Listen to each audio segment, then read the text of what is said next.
Okay. अच्छा, electromagnetic waves होती क्या है?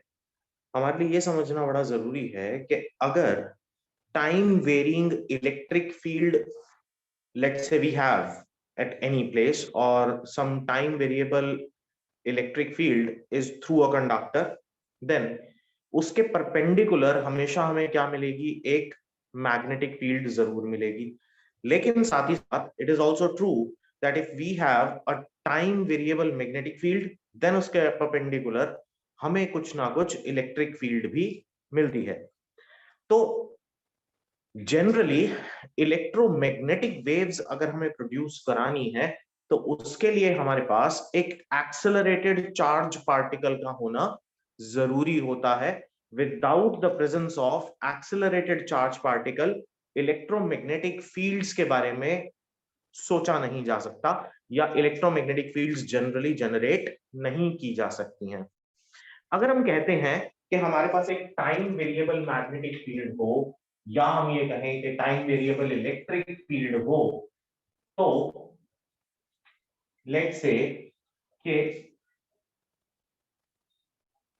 अगर हम इस पर्टिकुलर एक्सिस के ऊपर बात करें कि some electric field is moving along this axis, और ये हमारा कोई एक एक्स एक्सिस है, and also some electric field, some magnetic field is moving along this axis.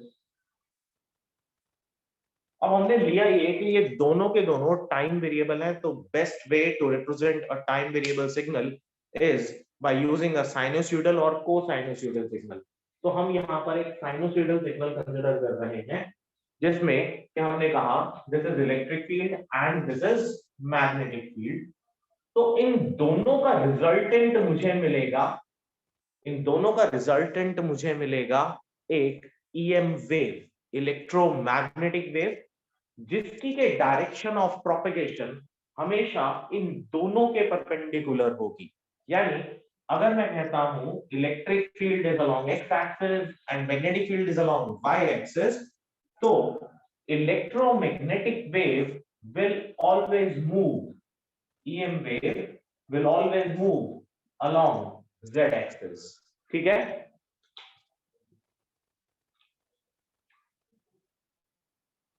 ठीक है बेटा?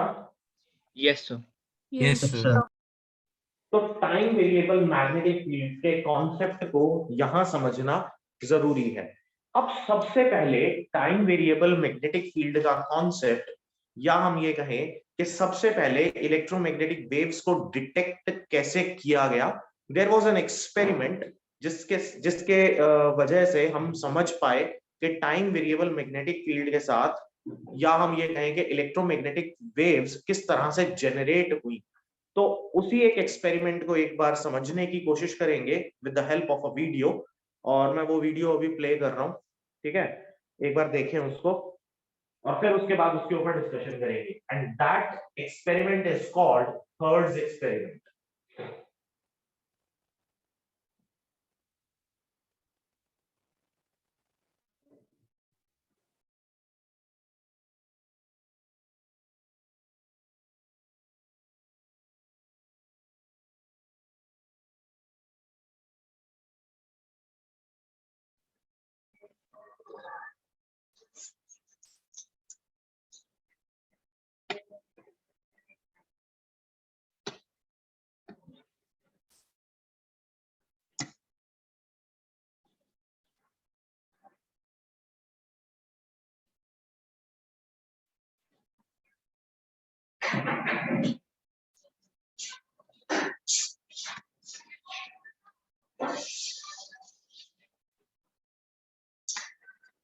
In the modern world, we humans are completely surrounded by electromagnetic radiation. Have you ever thought of the physics behind these traveling electromagnetic waves? The great scientist Heinrich Hertz was the first man to transmit and detect electromagnetic waves. In his famous experiment, a high-voltage current was applied to the two ends of two metal wires, which generated a spark in the gap between them. This spark resulted in the radiation of electromagnetic waves. Those electromagnetic waves traveled through the air and created...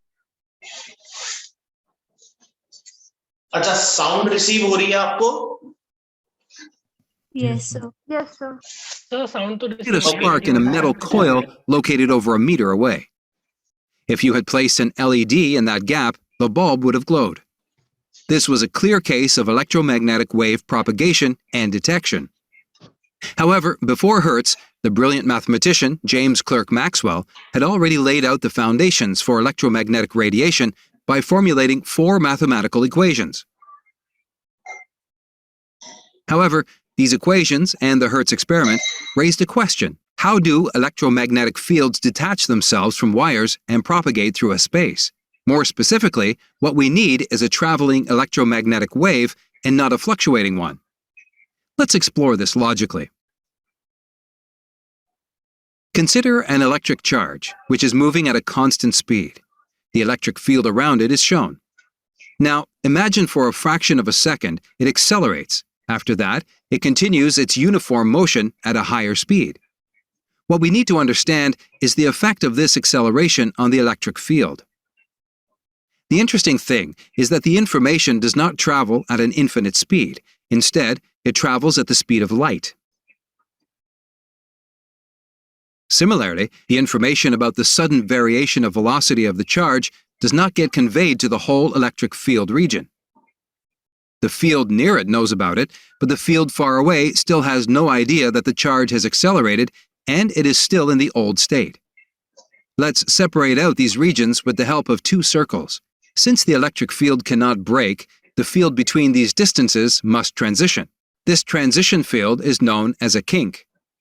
The kink moves or radiates outwards at the speed of light. To show the kink animation in a clear way, let's move the camera along with the charge. We can say here that the acceleration of the charge has caused an electromagnetic disturbance, or electromagnetic radiation. Based on this understanding, we will be able to understand the most important experiment in the field of antenna technology, the oscillating electric dipole. The interesting fact about this simple oscillating dipole is that it produces electromagnetic radiation in a perfectly sinusoidal manner. Let's see how it is achieved. Before getting into the electromagnetics, let's understand how velocity and acceleration vary in this simple case. It is clear that at both ends the velocities should be 0, and in the middle the velocity should be at the maximum. This means that this is a case of continuous acceleration and deceleration. The electric field pattern is drawn here when the chargers are far apart and when the velocity is 0. In order to have a better understanding, let's examine one of the electric field lines. Let's observe the electric field line at t by 8. You can see that the electric field line is deformed. The reason for this deformation is simple. This time period is the region with the highest acceleration. As we saw earlier, accelerating or decelerating charges cause kinks in the electric field. In short, the old electric field does not get adjusted to the new field very well.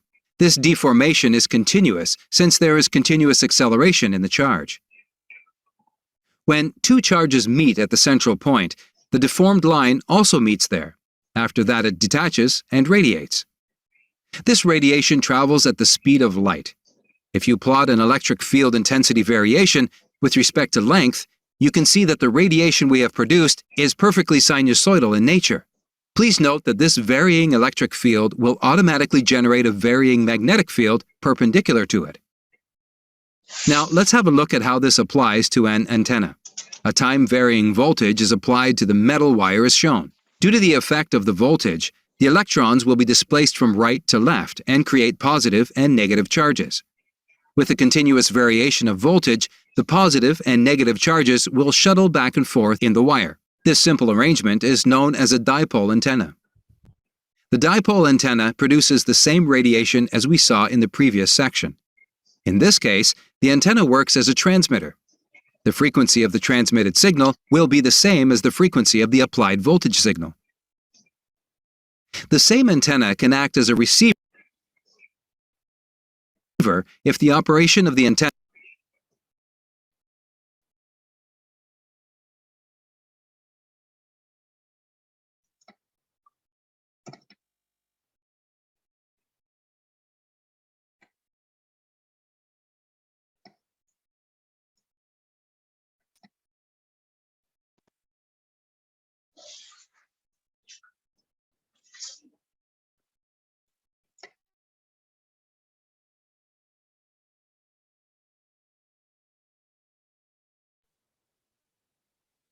Okay, I hope कि यहाँ से कुछ चीजें clear हो गई होंगी कि किस तरह से इलेक्ट्रोमैग्नेटिक वेव्स जनरेट होती हैं, ठीक है? Yes, Yes, sir. sir. Yes, sir. Yes, sir. ठीक है, अब इलेक्ट्रोमैग्नेटिक वेव्स जनरेट तो हो रही हैं, हमारे पास इलेक्ट्रोमैग्नेटिक वेव्स हैं भी, हमें ये भी पता लगा कि टाइम वेरिएबल सिग्नल्स के साथ किस तरह से इलेक्ट्रोमैग्नेटिक वेव्स जनरेट होती हैं,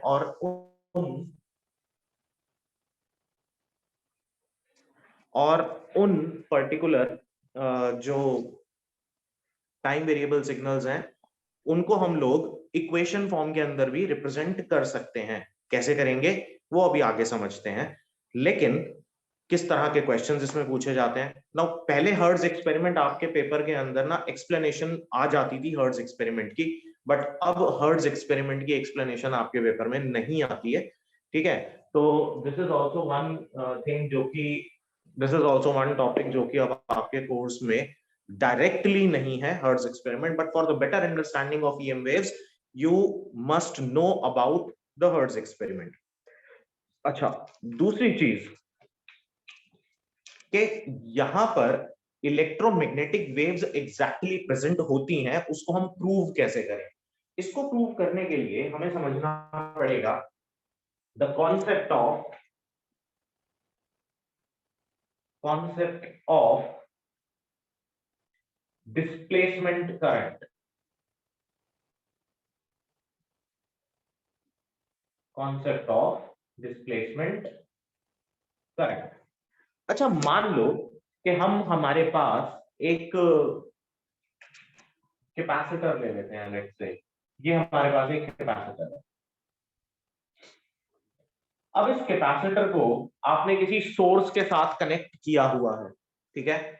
और जनरली हमें ये भी पता है कि हमने जब ऑल्टरनेटिंग करंट्स में कैपेसिटर पढ़ा तो capacitor is a device. So capacitor is a device which basically works with AC and not with DC.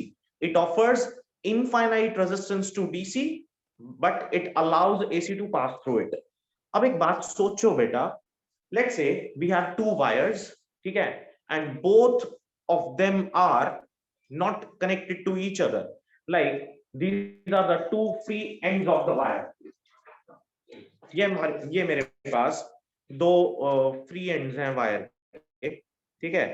अगर हम इन दोनों फ्री एंड्स को एक दूसरे के बिल्कुल क्लोज रखें, पास पास रखें, तो will they be able to transfer data? नहीं। No, sir. ना sir. करंट पास होगा, ना करंट पास होगा, ना ही डेटा ट्रांसफर होगा, ठीक है? ऑल्दो कि टेस्ला टार के थ्रू आप ऐसा कर सकते हो, ठीक? लेकिन अगर मैं इन दोनों को आपस में कनेक्ट कर दूं तब तो डेटा भी ट्रांसफर होगा और करंट भी पास होगा। अब आप सोचो कि कैपेसिटर के अंदर क्या हो रहा था। अब इस वायर के थ्रू अगर करंट, हम कहते थे कि कुछ करंट पास हो रहा है, ठीक है? तो वो करंट मुझे यहां पर भी मिलता है। If this is the first plate Yes, of the sir. capacitor and this is the second plate of the capacitor, but in between अगर मैं कहूं कि there is nothing in between, यानी कि वैक्यूम हो, but still करंट यहां पर था तो यहां पर भी मिलेगा। जबकि देखा जाए तो physically these two plates are not connected to each other. Then what is happening inside? हो क्या रहा है यहां पर अंदर? अब अगर मैं यहां पर टाइम वेरिएबल करंट के साथ एक एम्पियर सर्किटल लॉ यहां पर अप्लाई करने की कोशिश करूं इस वायर के अराउंड, तो एम्पियर सर्किटल लॉ अप्लाई करूंगा तो मुझे यहां मैग्नेटिक फील्ड मिल जाएगी। Yes, sir. भाई हमने एम्पियर सर्किटल लॉ अप्लाई करा। एम्पियर सर्किटल लॉ क्या कहता है? कहता है B dot dl is equal to mu naught I. Let's say this current is called conduction current, IC, ठीक है? और सेम करंट मुझे यहां पर भी मिलेगा क्योंकि करंट तो यहां पर भी था। इधर भी मुझे एम्पियर सर्किटल लॉ में अप्लाई करूंगा और मुझे मैग्नेटिक फील्ड मिल जाएगी। Now the same current is at this side also. तो बीच में क्या हुआ? बीच में भी तो कुछ होना चाहिए, बिकॉज देखा जाए तो बीच में कोई कंडक्टर तो है नहीं, and we are saying that vacuum is there in between the two plates. तो फिर करंट पास कैसे हो पाया यहां पर? यहां एग्जैक्टली ऐसा क्या हो रहा था कि करंट पास हुआ? तो मान लें कि इधर जो इलेक्ट्रिक फ्लक्स था वो कितना था? phi is equals to q by epsilon naught लिख सकते हैं। Yes, sir. Yes, sir. अगर ये करंट बेटा मेरा टाइम वेरिएबल है तो अंदर जो फ्लक्स होगा वो कैसा होगा, टाइम वेरिएबल होगा। Yes, sir. Yes, तो एक sir. काम करो, इसको डिफरेंशिएट कर दो। अगर मैं इसको डिफरेंशिएट कर दूं with respect to time, then I will have d phi by dt which is equals to 1 upon epsilon naught dq by dt। यही होना चाहिए। Now dq by dt is nothing but current which is equal to epsilon naught d phi by dt। This current is called displacement current। ठीक है।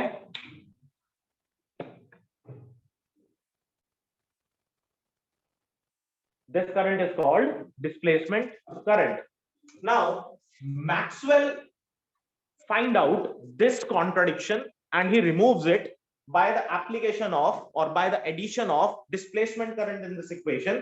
तो ampere law का जो modified form है, यानी modified form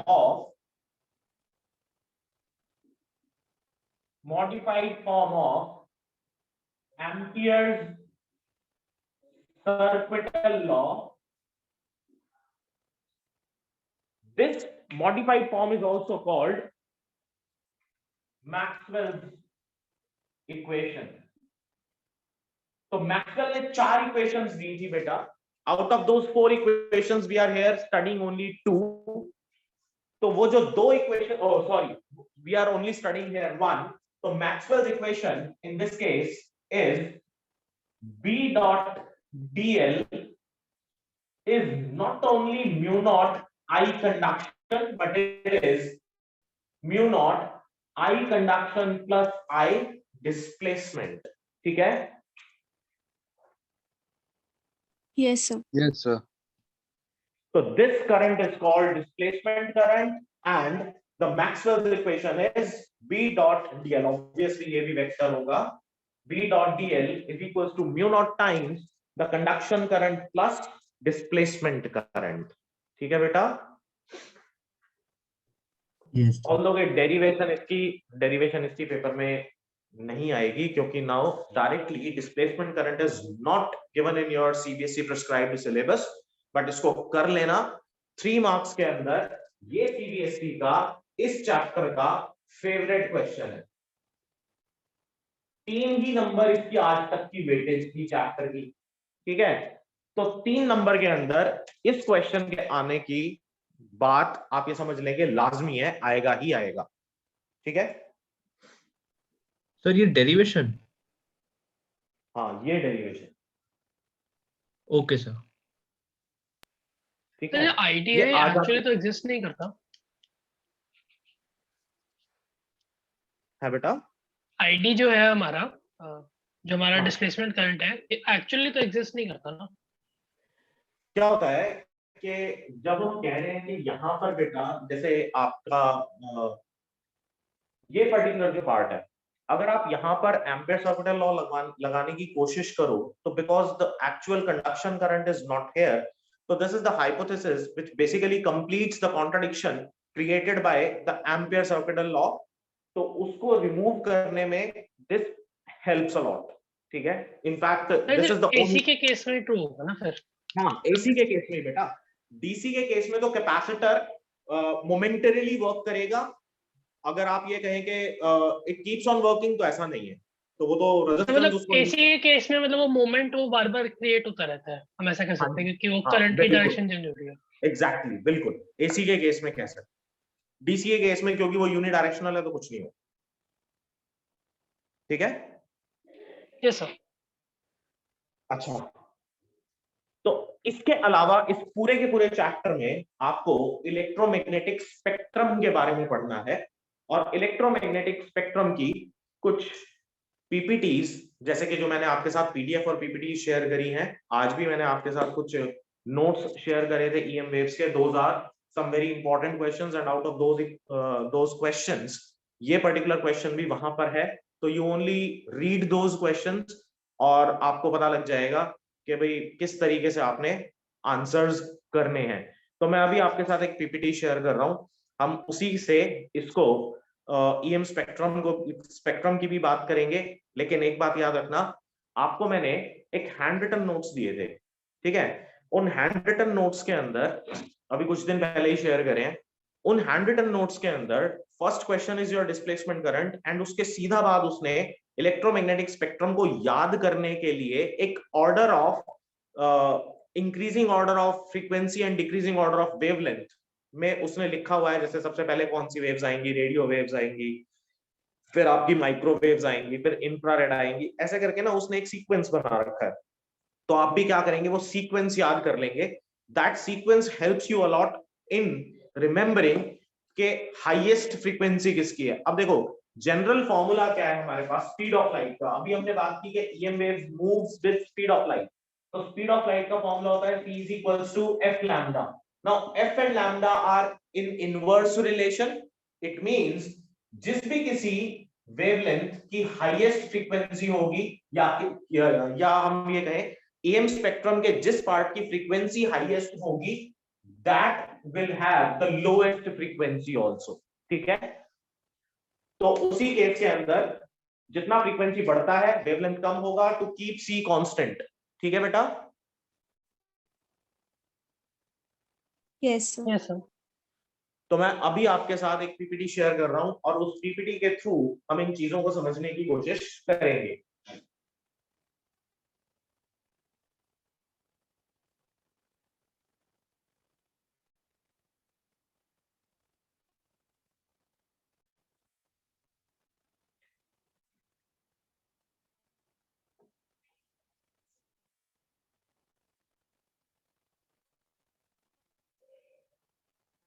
okay, screen share हो गया, ठीक है? अच्छा देखो, ये तो फर्स्ट स्लाइड है, let's move on to the next one, second one.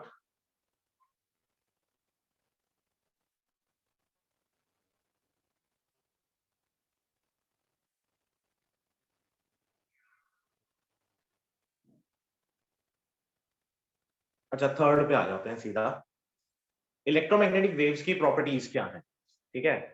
तो जो प्रॉपर्टीज ऑफ इलेक्ट्रोमैग्नेटिक वेव्स हैं, कहता है the variation in both electric and magnetic fields occur simultaneously, therefore they attain their maxima and minima at the same place and at the same time. अब ये बात हमने इस वीडियो के अंदर समझी थी, जहां पर आपने देखा कि एक डायपोल में जो चार्जेस हैं they were moving up and down, है ना? Yes, sir. Yes sir. तो ये वही सारी की सारी बातें। Now speed of light can also be written as, दो तरीके से आप स्पीड ऑफ लाइट के फॉर्मूला को यहां पर लिख सकते हो, ठीक है? एक फॉर्मूला तो हो सकता है c is equals to 1 upon under the root mu naught epsilon naught, ठीक है? दूसरा हो सकता है बेटा c is equals to e naught by b naught, यानी या फिर आप लिख सकते हैं e by b only, ठीक है? यानी electric field upon magnetic field. अब इलेक्ट्रिक फील्ड का जब आप रिलेशन लिखते हैं तो आपको पता है कि एप्सिलॉन नॉट नीचे आ ही जाएगा, kq/r² होता है, और फिर आप b को लिखते हैं तो that becomes mu naught i by 2πr something. तो ये पर्टिकुलर रिलेशन आपके पास बनता है e by b या फिर e naught by b naught, या फिर आप याद रखें c is equals to 1 upon under the root mu naught epsilon naught. These are 2 or 3 very important relations जिनके ऊपर पेपर में एक आधा कोई 1 मार्क का छोटा मोटा न्यूमेरिकल आ भी सकता है, ठीक है? Yes, sir. So direction of electric and magnetic fields are mutually perpendicular to each other, ये हमेशा याद रखना है। The direction of electric and magnetic fields are the electric field vector E and magnetic field vector B are related by C equal to E naught by B naught। अभी मैंने जो relation आपको दिया according to that। नेक्स्ट, अच्छा हाँ, अगला देखो, the velocity of EM waves in free space is c equal to 1 upon under the root mu naught epsilon naught. Electromagnetic waves obeys principle of superposition. अब velocity of electromagnetic wave in material medium, अगर आप किसी material medium की बात करते हो, then in that material medium बेटा mu naught को आप, या हम यहाँ लिख देते हैं, in any material medium This can also be written as, जो स्लाइड में लिखा है उससे थोड़ा सा अलग है, लेकिन this will help you understand better. अगर आप म्यू नॉट को म्यू आर से मल्टीप्लाई कर दो तो this will give you the permeability of that medium, और अगर एप्सिलॉन नॉट को एप्सिलॉन आर से मल्टीप्लाई कर दो तो this will give you the permittivity of that medium. ठीक है,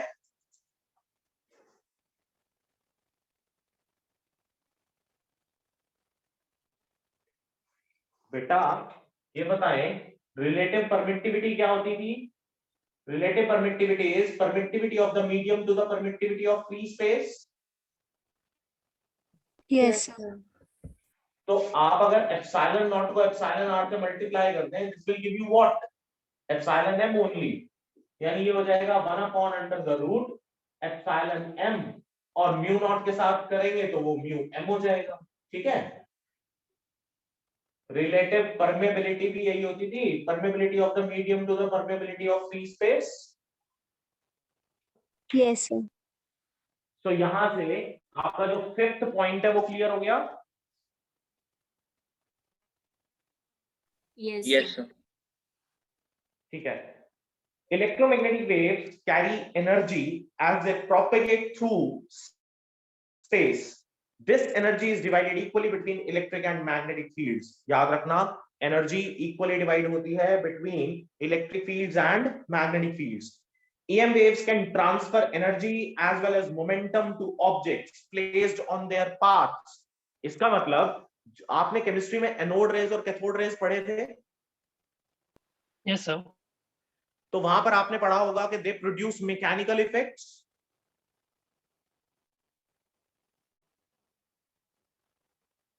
यस सर.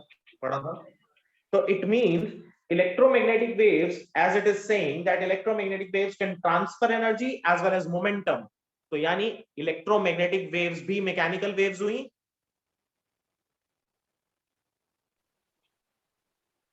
सर उनको सेमी मैकेनिकल नहीं कहेंगे? हाँ, तो मतलब ऐसा नहीं है ना कि it is purely non mechanical. तो मतलब बट इसका मतलब प्रोपगेशन के लिए तो मतलब कोई हम लोग मटेरियल यूज नहीं करते ना. हाँ, मटेरियल नहीं कि यूज उसका करते. बीच में कुछ होना नहीं चाहिए. सर मैकेनिकल तो हम वैसे नहीं कहेंगे कि मीडियम होना चाहिए मैकेनिकल के लिए. हमने कहा it produces mechanical effects.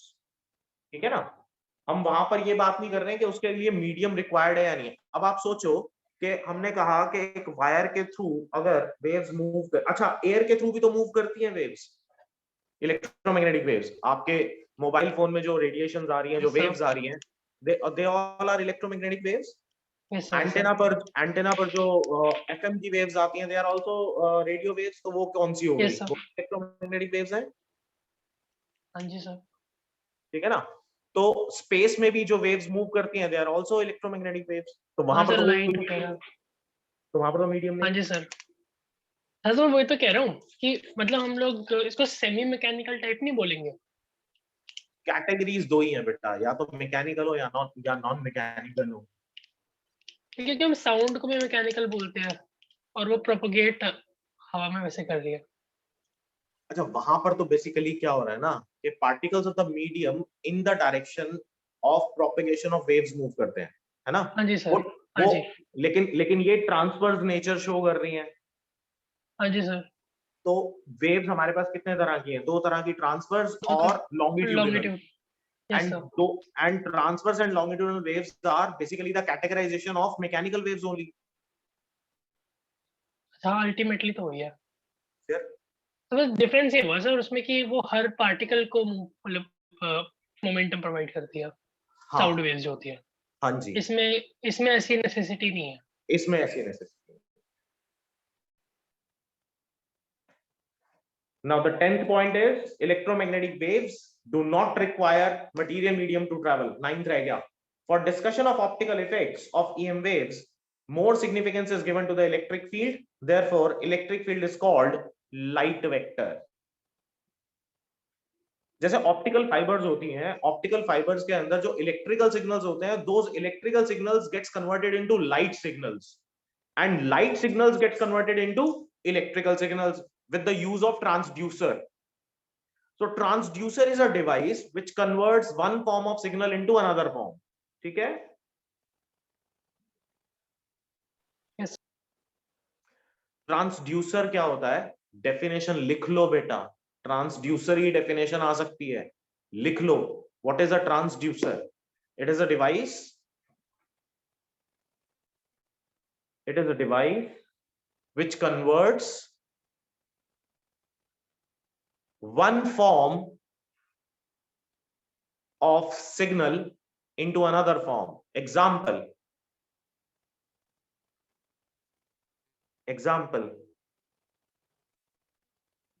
speakers are transducers which converts electrical signals into sound signals. So can you please repeat?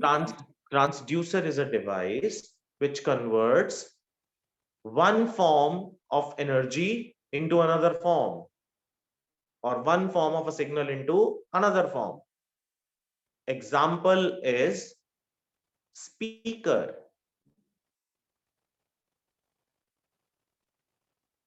Because speaker converts electrical signal into sound signals. ठीक है? The transducer की spelling. ओए होए, trans, TRANS, DUCER होगा, CER होगा ना? DUCER, transducer.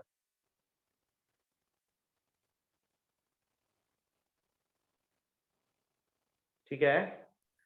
Sir, which converts electrical signal into sound signals, na? हाँ, speaker में बेटा. In the Yes. case of speaker, it converts electrical signal into sound signals. अच्छा, आप सबकी गाड़ियों में पीछे जहां पर बूट स्पेस होता है, वहां पर आप लोग स्पीकर्स रखवाते हैं, या फिर आप वहां पर एक वूफर रखवा लेते हैं, तो वो वायर से कनेक्टेड होता है ना? Yes, sir. तो what wire carries? It carries current only. Yes, sir. और वो करंट किससे कैरी करता है? वो आपके म्यूजिक सिस्टम के माउथ पीस से, वहीं से कैरी करेगा उसको. तो ultimately that current is getting converted into sound ना. Yes, Yes. sir. तो इसीलिए स्पीकर को ट्रांसड्यूसर भी कहा जाता है. ठीक है? Last 11th part, an oscillating charge which has non-zero acceleration can produce electromagnetic waves. An oscillating charge which has non-zero acceleration can produce electromagnetic waves. ठीक है?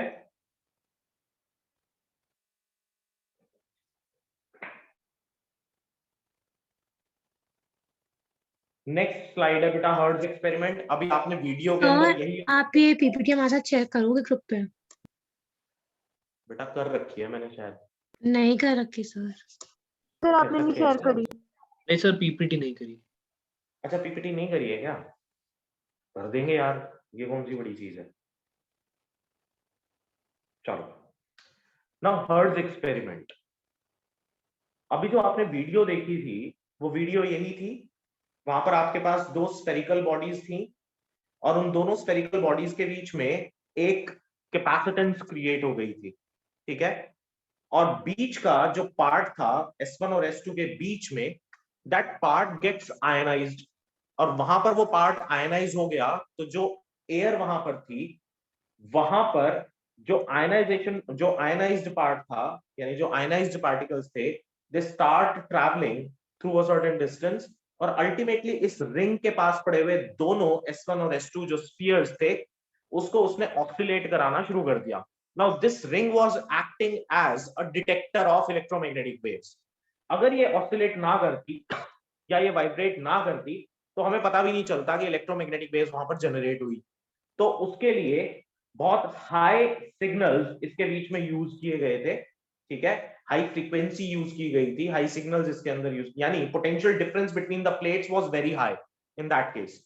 और जो प्लेट्स था उनके बीच का सेपरेशन वाज 60 सेंटीमीटर, और इंडक्शन कॉइल जो यहां पर उसने यूज करी थी, जैसे कि मैंने बोला हाई वोल्टेज, तो several thousand volts were used, precisely it was 10 raised to the power 4 volts, ठीक है।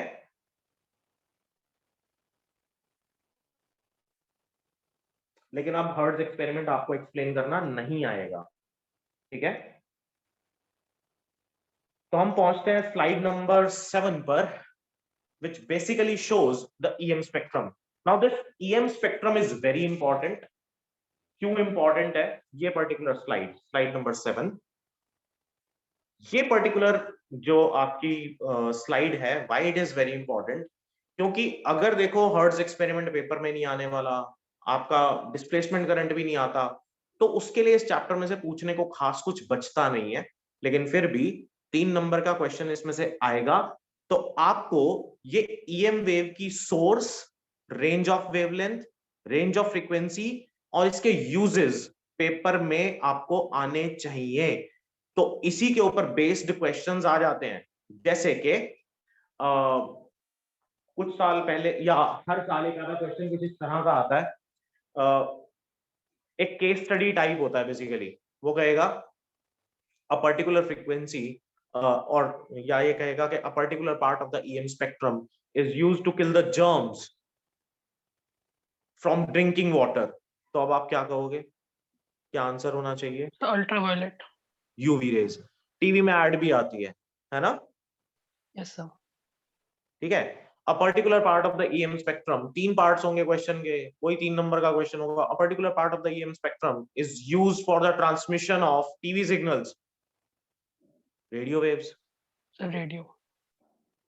ठीक है। ऐसे ही a particular part of the EM spectrum is used for detection of cracks in bones, X-rays, ठीक है। तो these are the type of questions which generally they put up from this chapter. तो जैसे कि EM वेव स्पेक्ट्रम के अंदर पहला है रेडियो वेव्स, तो रेडियो वेव्स की जो रेंज है वेवलेंथ की, इट इज 0.3 मीटर से लेके फ्यू किलोमीटर्स, या उल्टा लिखा है a few kilometer to 0.3 meters। Range of frequency हो सकती है a few hertz to 10 raised to the power 9 hertz, यानी गीगाहर्ट्ज की रेंज में। ऑसिलेटिंग इलेक्ट्रॉनिक सर्किट्स, ये इसके सोर्स होते हैं। अब ऑसिलेटिंग इलेक्ट्रॉनिक सर्किट्स कौन से होते हैं, पता है कुछ? एंटीना। क्लिस्ट्रॉन ट्यूब सर्किट्स, वहां पर हम क्या यूज करते हैं? क्लिस्ट्रॉन ट्यूब्स यूज करते हैं, KLYSTRON, क्लिस्ट्रॉन ट्यूब्स, ठीक है। अब वो पर्टिकुलर अब इसके अलावा आजकल क्या करते हैं कि हमारे पास डिफरेंट ऑसिलेटर्स भी होते हैं, जैसे कि रेजिस्टेंस और कैपेसिटेंस को यूज करके एक सर्किट बनाते हैं जिसको कहा जाता है RC ऑसिलेटर, ठीक है। ऐसे ही हमने AC में पढ़ा था LC ऑसिलेटर, EM वेव्स और AC में पढ़ा था ना LC ऑसिलेशंस, जहां पर रेजोनेंस के अंदर L और C को लगा दिया जाए पैरेलल में, तो we get 1/2 pi under the root LC frequency. Yes, sir. Yes sir. So those are also oscillating electronic circuits, ये हम यूज करते थे, ठीक है। नेक्स्ट आ जाओ माइक्रोवेव पे। तो माइक्रोवेव की रेंज दे रखी है, उसकी फ्रीक्वेंसी रेंज दे रखी है, and it is basically used in radars, analysis of fine details of atomic and molecular structures, या फिर आपके माइक्रोवेव अवन में भी यूज होती हैं, ठीक है। इसी के ऊपर उसका नाम पड़ा हुआ है माइक्रोवेव अवन, ठीक है। नेक्स्ट है इंफ्रारेड वेव। अब इंफ्रारेड की फिर से वेवलेंथ और रेंज आपको याद करनी है। मॉलिक्यूल्स एंड हॉट बॉडीज, ये सोर्सेज होती है इंफ्रारेड की, जैसे कि हम खुद से इंफ्रारेड का एक अच्छा सा सोर्स है। आजकल आपने देखा होगा कि आर्मी पर्सनल्स को नाइट विजन कैमरास दिए गए हैं, नाइट विजन गॉगल्स दिए गए हैं, तो वो करते क्या है, वो इंफ्रारेड रेडिएशंस को ट्रैप करके ये पता लगाने की कोशिश करते हैं what type of object is in front of them, ठीक है। Yes. बिल्कुल अगर डार्क में उन्हें कभी कोई मिशन करना पड़ जाए, तो they use night vision cameras and night vision goggles. Next, infrared waves में ही इसके यूजेस इंडस्ट्री में, medicine, astronomy, night vision devices, greenhouse effect, revealing secret writings on ancient walls, तो ये सब चीजें। इवन जो बहुत सारे पहले एक टेक्निक यूज हुआ करती थी कि जैसे लाइम वाटर होता है ना, जैसे नींबू होता है, नींबू से किसी भी प्लेन पेज के ऊपर वो कोई चीज लिख के भेज देते थे और फिर नीचे से उसको जलाते थे तो ऊपर वो ब्लैक हो जाता था, तो वो पता लग जाता था कि हाँ भाई क्या लिखा है। तो पेपर को नीचे से जलाने की कोशिश करते थे, हीट करने की कोशिश करते थे, तो ऊपर वो ऑटोमेटिकली ब्लैक हो जाता था। तो दीज आर सर्टेन मेथड्स जो कि जैसे कि एंशिएंट वॉल राइटिंग्स के बारे में बात कर रहा है। लाइट और विजिबल स्पेक्ट्रम, अब this is the most important spectrum, light और विजिबल स्पेक्ट्रम। ये ऑप्टिक्स और ऑप्टिकल इंस्ट्रूमेंट्स में यूज होता है, vision, photography etcetera.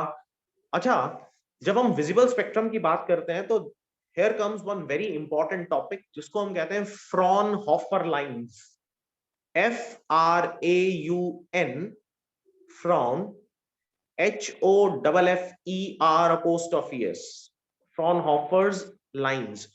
Fraunhofer lines में हमारे जो विजिबल स्पेक्ट्रम होता है, अगर इसको बहुत माइक्रोस्कोपिक व्यू में जाकर देखा जाए तो there are certain dark bands between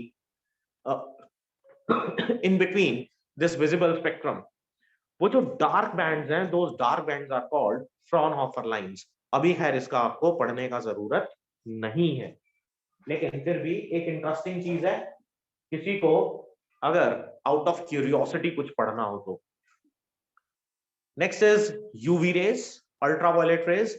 अब इसकी यूजेस देखें, मेडिकल एप्लीकेशंस हैं, स्टेरिलाइजेशन में, killing bacteria and germs in food stuff, detection of invisible writing again, forged documents, fingerprints etc। ठीक है। नेक्स्ट है बेटा एक्स-रेज। अब एक्स-रेज की भी इंपॉर्टेंस बहुत ज्यादा है। It is used in X-ray photography, treatment of cancer, skin diseases, tumour locating, cracks and flaws in metallic objects, also detection of smuggled goods in bags of a person. जैसे कि आप कभी metro station पे जाओ तो आपको अपना luggage x ray machine के थ्रू पास कराना पड़ता है, ठीक है, या एयरपोर्ट्स पे जाएंगे तो वहां पर तो और फाइन डिटेक्टर्स होते हैं, तो study of crystal structure etcetera. And the last is gamma rays. लेकिन ये जो लास्ट है, this last is very important, क्योंकि information about structure of nuclei और एस्ट्रोनॉमिकल रिसर्च के अंदर gamma rays are very helpful. ठीक है, तो इनकी आपको याद क्या करने हैं, यूजेस याद करने हैं, सोर्स याद करने हैं, और साथ ही साथ रेंजेस याद करनी है। ठीक है, Yes, sir. अब आप बेटा रेंज ऑफ फ्रीक्वेंसी की बात करो। ठीक है, तो रेंज ऑफ फ्रीक्वेंसी आप देख रहे हो, सबसे पहले हमारी जो वेव्स थी वो कौन सी थी, रेडियो वेव्स, है ना। ये यस सर। सबसे पहले वाली थी रेडियो वेव्स, और रेडियो वेव्स की जो फ्रीक्वेंसी थी वो कहाँ थी, 10⁹ hertz. And after that it is gradually increasing, और गामा रेज तक पहुंचते पहुंचते the frequency is 10⁻22 hertz। the upper limit of the frequency is 10⁻22 hertz। तो अपना एक निमोनिक बना ले कि जिससे कि आपको ये 7 की 7 EM स्पेक्ट्रम के पार्ट याद हो जाए इन ऑर्डर। तो ऑर्डर में याद हो जाएंगे तो आपको ये पता लग जाएगा कि हाँ, this is the increasing order of frequency, and exactly the same order is for the decreasing order of wavelength. ठीक है,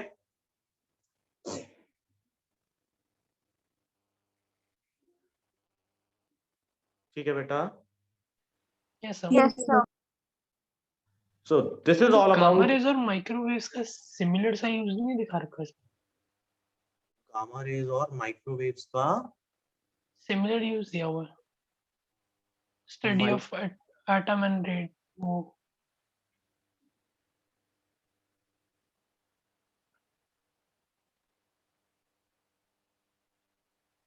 एक्चुअली क्या होता है बेटा, देयर आर सर्टेन मेटल्स जिनको के इलेक्ट्रोमैग्नेटिक वेव्स की अगर हम बात करें तो इसमें गामा रेज ही वहां तक पेनिट्रेशन पावर रखती हैं, although the highest penetration power is of gamma raise only.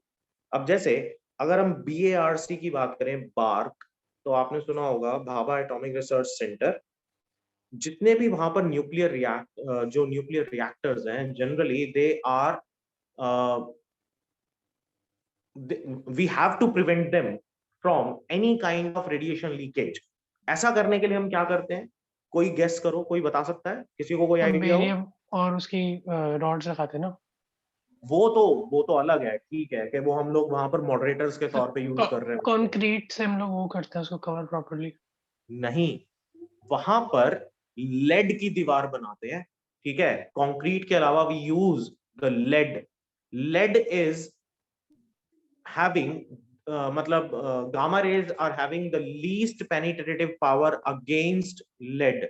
मतलब although gamma rays are highly penetrative, but gamma rays lead को ज्यादा पेनिट्रेट नहीं कर पाती हैं। आपको पता है कि बार्क की जो वॉल्स हैं they are more than 60 centimetre thick, more than 60 centimeter thick.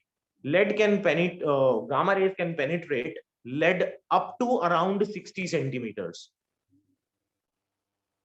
इसीलिए उससे भी ज्यादा थिक है वो, कि वो बाहर तक गामा रेज को आने नहीं देगा। The most destructive rays we have are gamma rays, ठीक है। Yes sir. किसी भी सुपरनोवा में से जो लाइट एनर्जी निकलती है, जो ईएम वेव्स निकलती हैं, they are always in the form of gamma rays. सोचो कि अगर कभी हमारे सन का सुपरनोवा हुआ, ठीक है, जो कि होगा नहीं, अगर होगा सुपरनोवा सन का और अर्थ अपनी इसी जगह पर रहे, तो आप सोचो 1 सेकंड का शायद 100 करोड़वां हिस्सा लगेगा पूरी की पूरी अर्थ को खत्म हो जाने में, with in a nano second. Yes sir.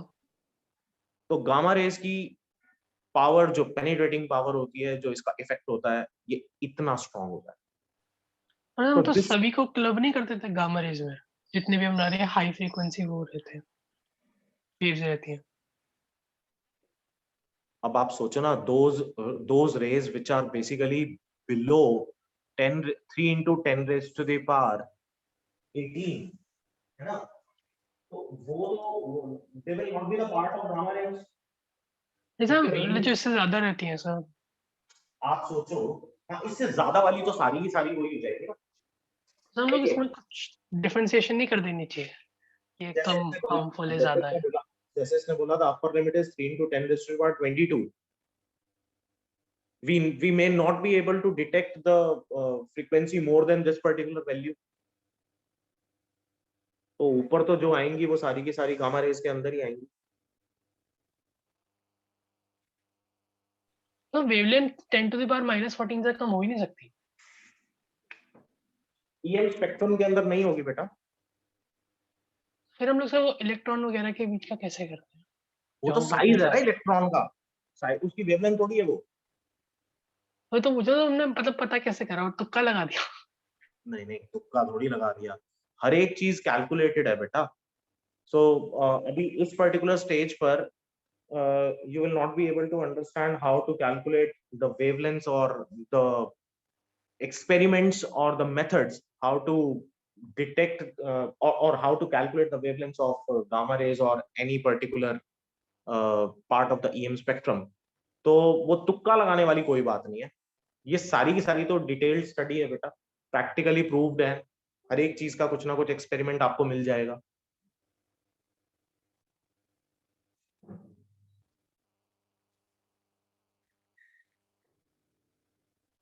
ठीक है, यस यस। तो ये बेटा आपको करना है ईएम वेव्स के अंदर। This is all we have in EM waves. 3 marks का चैप्टर है, अच्छे से इसको प्रिपेयर करें। और आज क्या है, आज सैटरडे है ना। अच्छा ये बताओ, सिर्फ रे ऑप्टिक्स का टेस्ट कब दोगे? ऑब्वियसली एक एमसीक्यू होगा, ठीक है। तो वेडनेसडे इज फाइन, वेडनेसडे को दिन में शेयर कर दूं। सर अभी सब PT 4 आने वाले हैं सर। सर 23rd के बाद ले लो, क्योंकि मैथ्स का भी है हमारा एक्चुअली। तो यार समर्थ, एक चैप्टर प्रिपेयर करने में कितनी देर लगती है यार। मैथ्स के भी तो टेस्ट तुम लोग हर संडे देते ही हो। नहीं सर, हर संडे नहीं हो रहा अभी तो। क्यों? पिछले संडे भी तो कह रहे थे मैथ्स का टेस्ट है। नहीं सर, नहीं cancel हुआ हो वो। गया। सर एमसीक्यू की जगह रिटन टेस्ट ले लो। तो सब्जेक्टिव ही होता है हमारे कैसे? स्कूल में। अच्छा, एमसीक्यू की जगह रिटन टेस्ट ऑनलाइन में कैसे ले लूं बेटा? सर लेकिन अब तो सब्जेक्टिव ही आएगा ना, तो फिर एमसीक्यू देने का क्या फायदा? अग्रीड आएगा तो वही, बट स्टिल एटलीस्ट अगर आप ईमानदारी से करोगे तो ये तो पता चल जाएगा ना कि कुछ पढ़ा है कि नहीं पढ़ा अभी तक।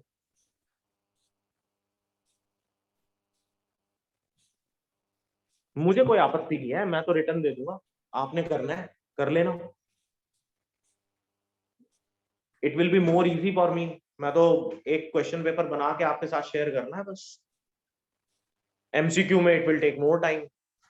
चलो सर, बता तो दो। एमसीक्यू वैसे दे देना ना जिसमें जैसे मतलब ज्यादा सॉल्व करने के लिए लगे टाइम। कोई बात नहीं, नहीं मैं रिटर्न ले लूंगा, आप डेट कंफर्म कर दो मुझे। रिटर्न ही ले लो, हैं? तो रिटर्न ही ले लो। हाँ रिटर्न ले लो, रिटर्न दे देता हूँ, आप डेट कंफर्म करो मुझे कब देना है।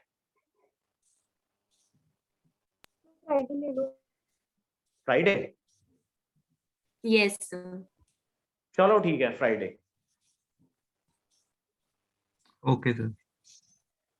फ्राइडे दे देना, कोई इशू नहीं है। अच्छा ये स्लाइड में आपके साथ ये पीपीटी में आपके साथ शेयर कर देता हूँ। सर हाँ जी, सर स्टार्टिंग वाला वीडियो भी एक बार आप शेयर कर देना लिंक। वो इसी